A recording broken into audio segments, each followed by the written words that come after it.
back, ladies and gentlemen. I really appreciate you guys spending some time with me today. In the video, I wanted to answer the question, why won't Colin Kaepernick go away? It's another year, another story from this man. And so in the video, I wanted to kind of look over his career and then look at his situation and from my perspective, why that might be. Before we get into that, if you're new to the channel, welcome. Please consider giving me a like and subscribe. I cannot thank you guys enough for the support already. To all of my current subscribers, I really hope you guys have been enjoying the content lately. Let me know if there's anything that I am missing and you guys would like to see from me. I do this for you. With that done, let's get into this version of Hot Off the Press.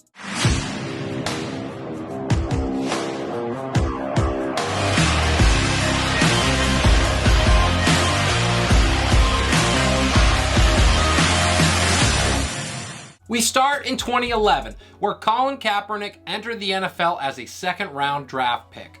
After redshirting his first year, he got an opportunity to start in year 2 for 7 games. He took the NFL by storm and compiled a 5-2 record. He elevated in 2013, taking the 49ers to a 12-4 record, supported by one of the NFL's best defenses. The precipice for him came in the 49ers playoff win over Green Bay when Kaepernick ran for 181 yards, which is still an NFL record for rushing yards by a quarterback in both post and regular season. Now, San Francisco earned a spot in the Super Bowl after beating the Pack. They would come up just short against Baltimore, though, in the big game. Rallying from down 22 points in the third quarter, the 49ers could not quite pull it off. It would be a downward spiral consistently after that for Kaepernick. In 2014, Colin could not get the 49ers over 500 as he threw 2 less touchdowns and 2 more interceptions than the previous season. On to 2015, where injuries kept Kaepernick off of the field for nearly half of the year.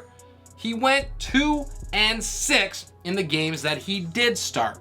Finally, in 2016, his last in cleats, Colin Kaepernick was just 1-10 in 11 games. He would leave the team at the conclusion of the season.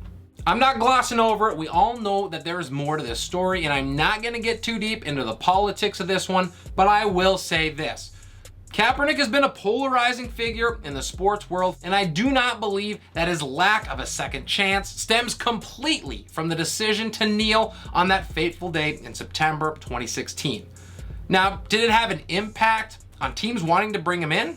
Almost certainly. Bringing Kaepernick in, even for a workout, at that time would have immediately made most fans choose a side, potentially splintering team support. Few franchises want to deal with that aspect, and even less are going to voluntarily bring it into play. It is not hard to see how, in the big business that is the NFL, that type of move would have just been flat out bad for business. Maybe not right, but exactly how the NFL works.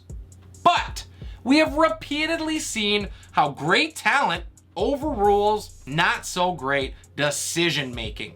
And in some cases, talent overcomes straight up horrible people. Once again, for better or almost certainly worse, if you're good enough, you can get away with just about anything.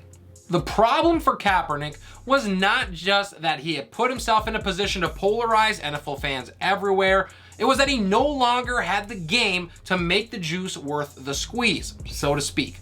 On top of that, in 2017, when he was trying to find another opportunity, Kaepernick was 4 years removed from doing anything substantial on the field. That is an eternity in the NFL. Over the course of his career, Kaepernick averaged just about 200 yards passing per game, and in only 1 season out of 6 tries did he even average 200 yards per game for the entire year. His career completion percentage is under 60%. Now, his 72 touchdown to 30 interception ratio is actually fairly decent, but it is certainly not fantastic. His career record, well, that was under 500 at 28-30.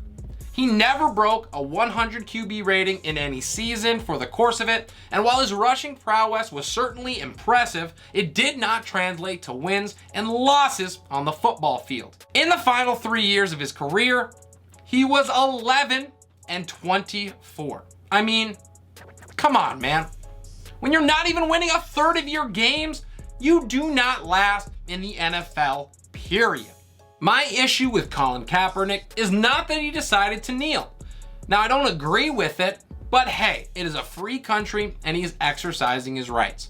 My issue is that he made it all about his own decision while declining to take responsibility for his poor on-field play.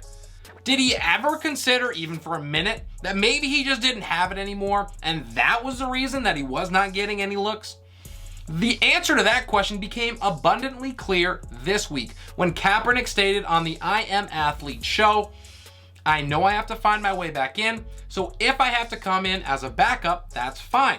He continued, "But that is not where I am staying, and when I prove that I'm a starter, I want to be able to step in on the field and such. I just need that opportunity to walk through the door." If he's coming in as a backup? Does he really think that anybody is considering him as starting material right now? This is 6 years after he last took a snap, and almost a decade since he performed at an NFL starter's level. I can appreciate the confidence to some extent, but this seems more like a lack of understanding and accepting reality to me. It can be argued that even at his pinnacle, Kaepernick was carried by an elite defense, and I personally am in line with that thinking. But even if he wasn't, his last 3 years cannot and weren't overlooked. That is the reason that he has not been on an NFL roster since. Why won't Colin Kaepernick go away? Because he's tricked himself into believing that almost 10 years removed from the NFL's on-field success that he had, he still has it. Unfortunately for him, it doesn't look like anyone in the league is buying what he is selling. And with that, we're gonna end today's video. Please let me know what you guys think about this situation in the comment section below. I would love to engage with you. It is why I do these videos. If you're new to the channel, if you haven't done it yet, for whatever reason, if you are enjoying the content, please consider giving me a like and subscribe. I cannot thank you enough for all of the support. It means the world to me. Thank you as well to my current subscribers. This is Relentless Press. I'm your host, Abraham Opatz, and we'll see you next.